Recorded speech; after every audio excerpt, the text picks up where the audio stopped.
Assalamualaikum warahmatullahi wabarakatuh. Rio Hotspot Lover, selamat datang kembali di Rio Hotspot Channel. Oke, kita mulai ya. Ini dari soal yang nanya, kenapa kok Martin Paes ini bisa digugat sama federasinya Belanda, dan kenapa Indonesia tetap kekeh ingin menaturalisasi Martin Paes. Kita akan kasih sejarah singkatnya asal usul Martin Paes aja ya. Ini kalau salah ya kami mohon maaf, kami dapatkan ini dari berbagai artikel aja. Martin Paes itu digugat oleh KNVB dengan alasan katanya Martin Paes ini nggak punya darah Indonesia, sebab nggak ada satupun nenek moyangnya Martin Paes ini yang lahir atau orang Indonesia asli. Jadi gini, buyutnya Martin Paes ini dua-duanya adalah orang Belanda. Waktu zaman penjajahan dulu mereka ini datang ke Indonesia. Di Indonesia, buyutnya Paes ini melahirkan anak, yakni neneknya Martin Paes. Nah, yang dipermasalahkan itu neneknya Paes ini tuh bukan orang Indonesia, cuma lahir di Indonesia dan gak ada darah keturunan Indonesia neneknya Paes ini, dan gak menikah dengan orang Indonesia juga. Nah, neneknya si Martin Paes ini dulunya ini memilih menetap di Indonesia dan punya KTP Indonesia sebelum akhirnya pindah lagi ke Belanda, dan lahirnya ibunya si Martin Paes ini. Jadi yang disengketakan oleh KNVB itu, Paes ini katanya nggak ada darah Indonesianya sama sekali, dan emang betul. Tapi kenapa PSSI bisa memenangkan naturalisasi Paes? Sebab PSSI ini berpegang pada neneknya Martin Paes yang lahir di Indonesia dan menetap di Indonesia, alias orang Indonesia yang saat ini pun masih memiliki KTP Indonesia, yakni orang Kediri ya. Makanya kenapa PSSI ini yakin bisa memenangkan gugatan atas Martin Paes, karena ada izin dari pihak keluarganya si Martin Paes itu lagi ya. Makanya jika Martin Paes jalani debut di Indonesia, maka di timnas saat ini, catat ya, saat ini lo ya, itu cuma ada dua pemain naturalisasi, yakni Martin Paes dan Maklok. Selebihnya nggak ada pemain naturalisasi, semuanya keturunan, termasuk Jordi Almat dan juga Elkan Bagut serta Tom Haye. Semuanya adalah keturunan dan memiliki KTP Indonesia. Di sisi lain, masuknya Jens Reven ke timnas Indonesia ini bikin panas kuping para lokal pret nih. Lantas aja deh para lokal pret ini nyinyirin. Katanya ini Hoki Caraka dan Sananta pasti kesingkir nih. Itu ucapan Akmal dan Fahri Husaini lo ya. Aduh, entahlah ini kok pikirannya persempit amat ya. Padahal pelatih timnas itu nggak mungkin dong ngambil pemain keturunan kalau talenta lokalnya emang bisa bersaing dan dapat satu level minimal dengan pemain keturunan. Ya benahi dulu semuanya, benahi kualitas liga, benahi kualitas pemain, dan benahi mental pemain. Jangan ini mah giliran gak dipakai di timnas pundung alias mutung, giliran dipakai malah melempem, giliran dipakai ditarik keluar ngamuk-ngamuk. Nih contohnya di klub aja nih, Ricky Cawor nih ditarik keluar lawan Persib kemarin digantikan Sadam Ghaffar, ngamuk-ngamuk. Apa mental seperti ini yang patut masuk ke timnas? Ya silakan jawab sendiri. Kemarin kami udah kasih contoh ya, contohnya Rafael Struijk ya. Dia ini kan dihujat habis-habisan, dibilang bapuk lah, ayam sayur lah, inilah itulah. Tapi apa? Apakah Struijk down? Enggak kan, malah gacor. Dan kita lihat ketika Struijk hilang, kerasa banget kan buat timnas. Soal Hoki Caraka itu, ini pemain masih sangat muda, masih bisa terus berkembang asal mau terus diasah. Ya emang masuknya Reven ini otomatis di timnas saat ini cuma Hoki yang paling pendek, yakni 178. Sisanya Struijk 187, Orat Mangun 180, Sananta 182, Jens Reven 189. Kalau Hoi-jong atau Romeni masuk ke timnas ya Hoki tewas lah. Hoi-jong 192, Romeni 186. Tapi jangan takut, bukan berarti pemain-pemain seperti Hoki Caraka dan lain-lain itu nggak bisa masuk ke timnas. Yang penting mau bersaing, belajar, dan juga perbaiki mental. Paham ya?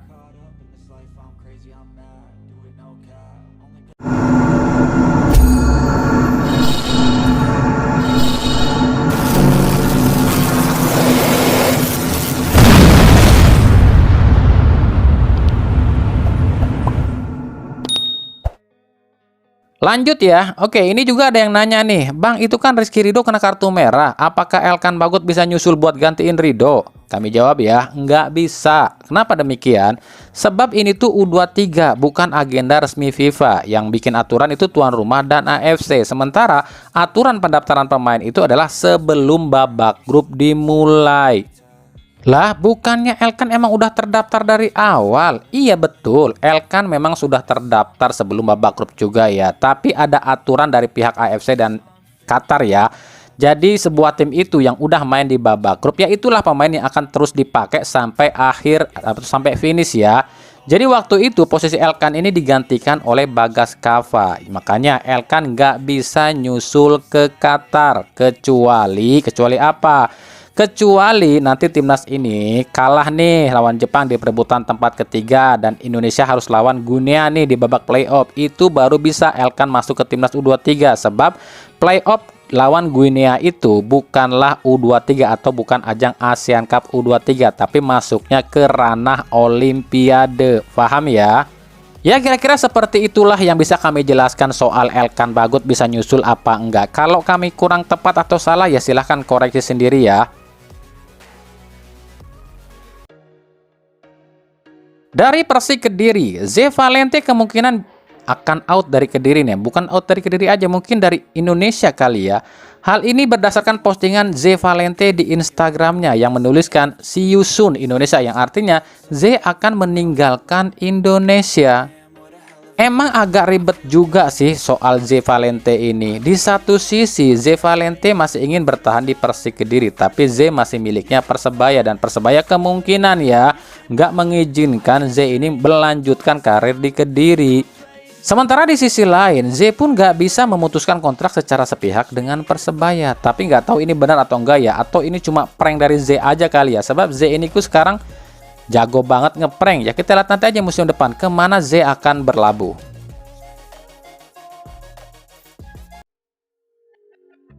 Dari Persija Jakarta, setelah ditinggalkan wakil presidennya yakni Ganesha Putra, Persija pun kemungkinan nggak bisa nih memulangkan Witan dari Bayangkara FC. Bukan karena Bayangkara FC nggak lepas Witan ya, tapi Witan udah ngasih kode akan main di luar negeri lagi. Dan kabar yang kami dapat, ini katanya sih yang nyariin klub di luar negeri itu Sintayong loh. Kalau ini benar, berarti apa yang pernah kami bilang bener dong. Kalau Sintayong ini emang nggak mau para pemain timnas ini main di Liga Super bobrok seperti Liga Indonesia ini. Apalagi Witan kan anak kesayangan Sintayong, ya kan? Dan tahukah kalian, nggak gampang loh buat orang itu nyariin klub buat orang lain di luar negeri. Apalagi dia ini bukan agen pemain. Harus pakai duit, inilah, itulah. Tapi Sintayong rela loh cariin klub-klub buat para pemain timnas. Selain pakai duit Sintayong pribadi, karena ada nama besar Sintayong pun yang nggak bisa dipungkiri ya. Klub-klub luar pun akan segan juga sama Sintayong. Nah, kita lihat nanti apakah benar Witan ini akan abroad lagi atau enggak. Dan kalau Witan abroad lagi, apakah Egy Maulana Fikri pun akan ikut? Sebab kan dua pemain ini satu agen.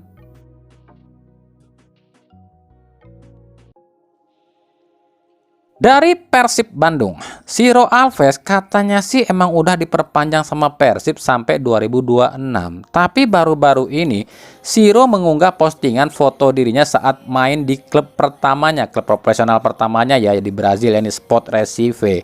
Dan ternyata di kolom komentar pun banyak pendukung klub ini yang meminta Ciro kembali ke Brazil. Ini kan akhirnya menimbulkan pertanyaan, apakah benar Ciro ini udah diperpanjang kontrak di Persib? Ya jawabannya kita tunggu aja pengumuman resminya dari pihak Persib ya, daripada kita menduga-duga ya kan? Oke, itu tadi Ciro Alves ya. Yang satu ini pun seperti biasa ya, tiap musim pasti ini pemain dirumorkan ke Persib. Siapa lagi kalau bukan si Banteng alias Renan Alves. Renan Alves yang kabarnya fix keluar dari Barito musim depan, katanya fix akan gabung ke Persib. Apalagi setelah Persib belum juga nemuin kata sepakat dengan Alberto Rodriguez. Dan ada isu kalau Beto akan dicoret. Sebagai informasi aja, dari sumber informasi yang kami dapat, Persib atau Boyan Hodak memang tengah mengincar satu palang pintu. Dan katanya sih usianya udah kepala 3. Tapi apakah itu Renan Alves atau bukan? Kami pun nggak bisa ngejawab. Dan sebagai informasi juga, baik Renan, Nick Kuipers, dan Beto ini udah saling kenal loh ya. Dan katanya sih cocok-cocok aja nih ketiganya nih. Kalau kami pribadi ditanya apakah berita ini benar atau tidak, maaf, kami tutup mulut ya kalau soal ini. Kalau soal Renan ini kami belum bisa bilang ini rumor atau beneran. Soalnya ada hal-hal yang kami nggak bisa sebutkan kenapa kami nggak berani bilang Renan ini akan ke Persib atau enggak. Udah ngerti dong kenapa kami nggak berani bilang? Ya silahkan tebak sendiri aja apakah ini artinya kami udah tahu Renan akan ke Persib atau ini cuma gosip semata.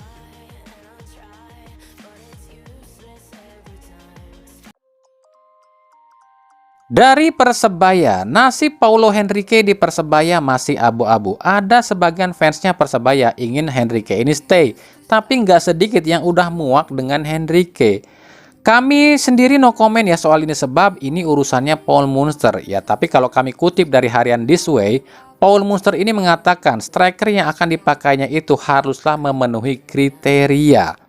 Lalu kriterianya seperti apa? Yakni yang pintar, memiliki teknik yang bagus, dan dia bisa mencetak gol. Dan juga satu lagi, harus mau berlari, tidak ada jalan-jalan. Kalau ada yang jalan-jalan, dia tidak akan bermain. Itu ucapan Paul Munster. Ya kalau emang ini kriterianya dari Paul Munster ya tewaslah Henrique. Bukan cuma Henrique tapi DDS pun pasti akan tewas. Sebab DDS pun tipikalnya tipikal pejalan. DDS cuma lari kalau dapat bola. Tapi bedanya kalau DDS ini kan bertahan sama menyerangnya sama baiknya. Terus siapa ya kira-kira menurut kriterianya Paul Munster? Apakah Karim Rossi? Ya bisa aja sih karena Rossi tipikalnya emang pelari. Lalu ada Vergonzi juga yang tipikalnya seperti ini. Ada Ciro Alves pun sama tipikalnya pelari seperti ini. Ada Jonathan Bowman juga yang tipikalnya seperti ini. Atau mungkin justru nama-nama baru di Liga 1 yang akan dipilih ya. Seperti William Akio ataupun juga Rodrigo Rivas. Atau mungkin Kenneth Nwoke. Sebab tiga pemain ini tipikalnya sama, pelari semua. Ya kita lihat nanti aja musim depan.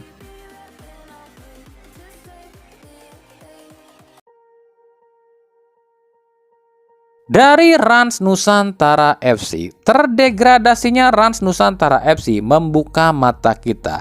Jika di sepak bola Indonesia itu nggak cukup cuma modal nama besar pemilik klub, nggak cukup cuma uang banyak si pemilik klub, dan nggak cukup cuma mampu bayar gaji mahal para pemain. Tapi juga yang dibutuhkan utama di sepak bola Indonesia adalah OD alias orang dalam. Ya tentunya khususnya dari Esko PSSI. Sekarang coba lihat ya, Raffi Ahmad ini kurang apa sih? Terkenal? Ya. Uangnya banyak? Juga iya. Royal ngasih bonus ke pemain? Iya juga. Tapi itu saja nggak cukup. Ketika lu nggak punya orang dalam Esko PSSI ya lu habis. Kalau cuma lu dekat sama ketumnya ya habis lah. Jujur ya, kami tuh sebenarnya salut loh sama Raffi Ahmad. Bayangin aja nih ya, ngelola klub itu nggak gampang loh. Apalagi sepanjang musim ini, Rans ini nggak jual tiket sama sekali loh. Pendukung pun ala kadarnya. Apa coba keuntungan Raffi Ahmad di sepak bola? Nggak ada loh. Raffi Ahmad ini cuma cinta sepak bola. Tapi itu aja nggak cukup di Liga Wakanda mah. Sebab di Liga Wakanda ini orang yang ingin memajukan sepak bola itu justru kalah dengan orang-orang serakah akan kekuasaan. Jadi emang kasihan buat orang-orang yang memang ingin memajukan sepak bola kita. Justru kalah sama orang-orang busuk yang udah bercokol lama di federasi. Padahal orang-orang busuk ini nggak ada yang memberikan prestasi, cuma cari sensasi. Kami nggak tahu apakah Raffi Ahmad akan mundur dari dunia sepak bola atau tidak. Kalaupun mundur, ini hal yang wajar. Capek tahu ngurus bola di Wakanda mah. Udah banyak tuh orang-orang yang ingin memajukan sepak bola tapi mundur lantaran dicurangi sama orang-orang busuk di federasi seperti Gilang Widya, Atta Halilintar, dan yang terbaru Ganesha Putra, wakil presidennya Persija yang resmi mundur dari Persija karena capek lihat carut marut sepak bola Wakanda.